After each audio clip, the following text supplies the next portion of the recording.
So what I'm going to do today is I'm going to take you through some of the trends in the financial services sector. And I'm actually looking at some third-party data we have access to. So we at eFinancialCareers have access to quite a lot of data around trends and activity on the site. But in a world of trying to give you a slightly more broader view as to what's going on in the industry, we've been looking at demand data across the whole market, but really focused around what's going on in the UK over the last few years. So to give you some kind of direction as to where it's headed and where some of those challenges are coming up. So basically last 2018, we looked at job adverts across the UK, specifically in financial services. So this is the demand side, right? So this isn't the number of people hired, this is the number of job adverts across the whole of the UK financial services industry. Looking at job adverts placed online from employers, so 122,000. It breaks down around there, as you can see, banks around 26%, professional services around 20%, asset management in the 1% area, and then other, which is a pretty broad generic sector, but it's including things like insurance and various other places. So that gives you a kind of view as to where the market is heading. And that's pretty much double over the last 5 years. So, 5 years ago, back in 2012, that was 80,000 jobs. So it gives you some understanding of the demand for talent that's gone and continues to keep on going up. So that's a 50% increase from where it was. If you dig a little bit deeper into that, again, no great surprise, but it's technology that's really driving a lot of that change, right? And this is, we'll go a little bit deeper on this right now, but that's not a massive surprise. You're all part of bearing that pain right now in terms of who do you need to hire and where you're seeing the greatest pain points and the greatest tension around talent and attraction. So again, 18,500 jobs advertised in 2018 in this particular space.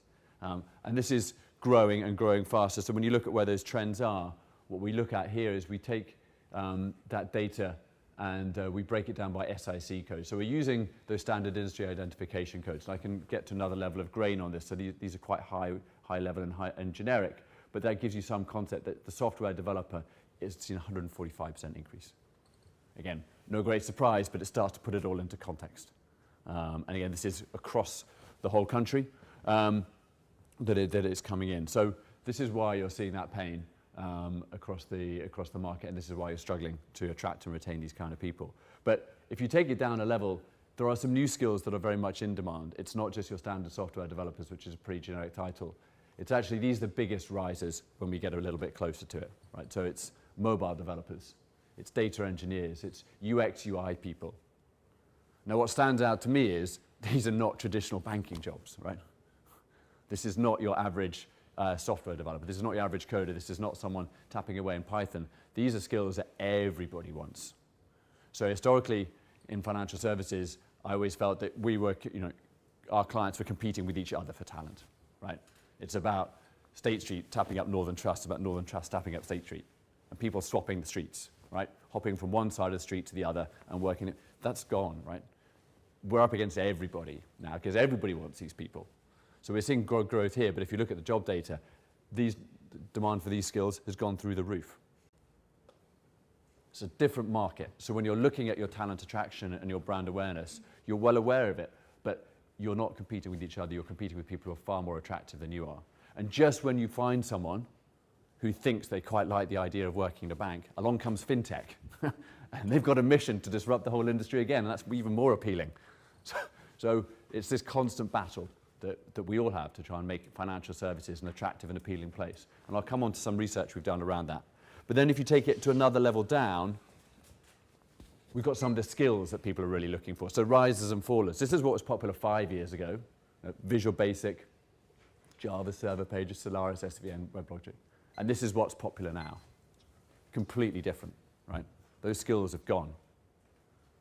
And again, it comes back to the depth of the talent pool that's out there. The talent pool isn't that deep across these areas, and everybody's out there chasing the same people. And you go back to that previous slide, the talent pool isn't that great around, it isn't that huge, and everybody's chasing these same core skills. Now, Visual Basic, that's the old programming language. And I was talking to the coders, the developers in our office, that's what they all learned back in the 90s, right? Whereas HTML5, that's more on the evolution of the browser, client browser side technology, CSS, JavaScript, and things like that, all coming through Python. Clearly pretty popular within the banks around the ability for data scientists to crunch the maths, and even now it's what the graduates are increasingly coming into the market fully trained on. Right? This is what everybody is after. So what is it that tech wants?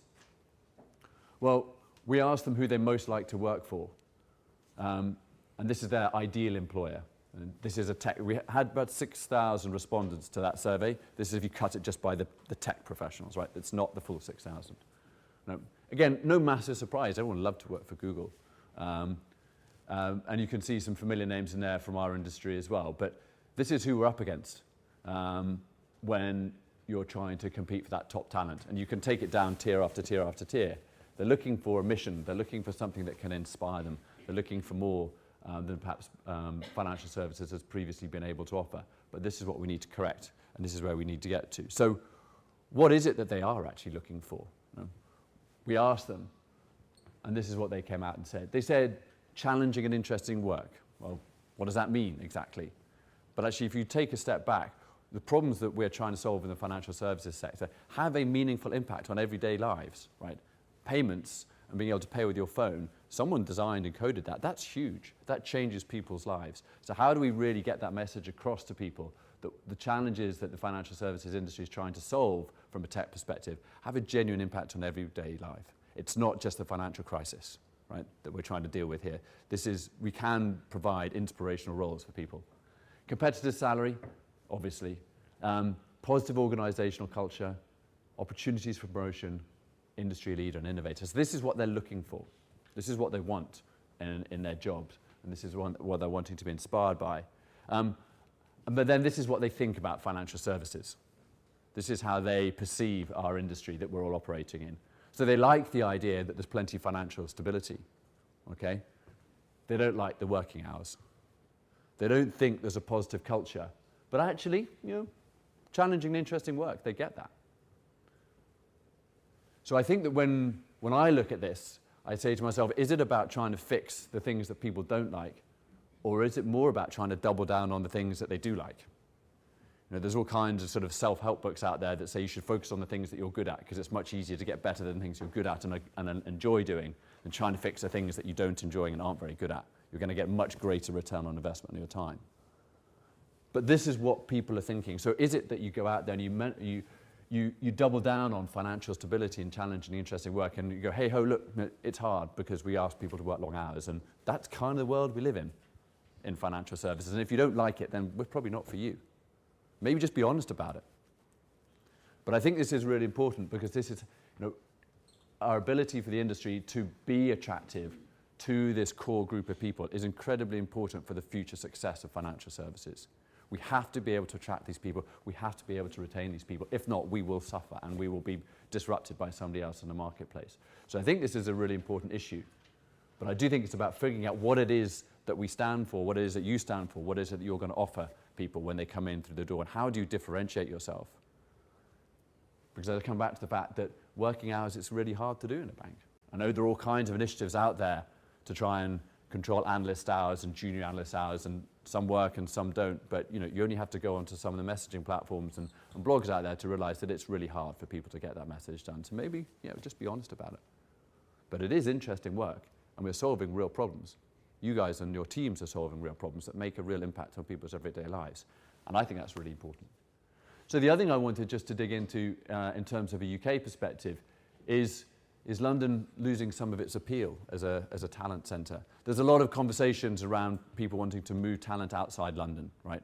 So what's happening? And again, this is looking at job data that we sourced from third parties to understand what the trends are across the whole of the UK. You know, London is a high-cost centre. People want to move out of London. People with families want to move out of London. So what's the opportunity? And are we really seeing much of a change there? So this is the data that we've picked up over the last few years, and so you can start to see how that changes. And I guess, you know, and then this is job postings, guys. This is not about number of people employed. This is demand in the market, right? So it's not actual numbers of people in there. But job postings wise, you know, London is out there up front. 45% of FS jobs were in London. So and if you take the rest of the cities there, then I think that's coming in around 23%, and then you move into the other sector. I think what's interesting for me is that Surrey, not a city, comes up there, and Kent. So if you put those two together, that's the southeast. And that's Maidstone, it's Guildford, it's Sevenoaks, it's Tunbridge. where there are lots of pockets of people, of organisations starting to pop up.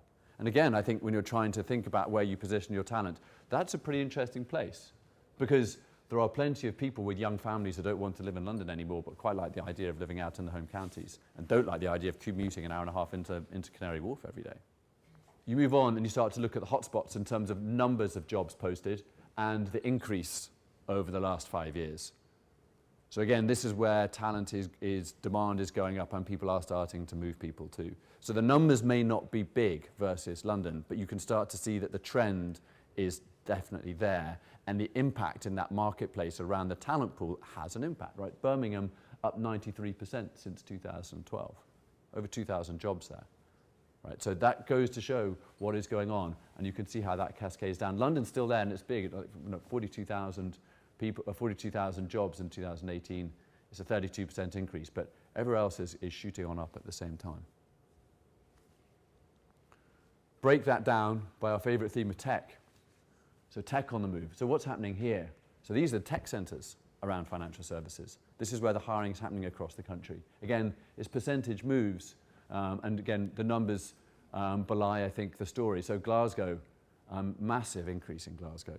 You know, JP Morgan, Morgan Stanley have got big centers up there, but they're not responsible for all of those hiring, all that hiring last year. And all these things are starting to tick up as people move roles outside London. London's still out there, but there's plenty of other activity happening in other parts of the country. And that's where the challenges are around the talent pool, moving people. You're competing, especially if you're outside London, you really are having to compete with people who are not used to working in financial services, may have a very different view of financial services. So how do you position that with that audience?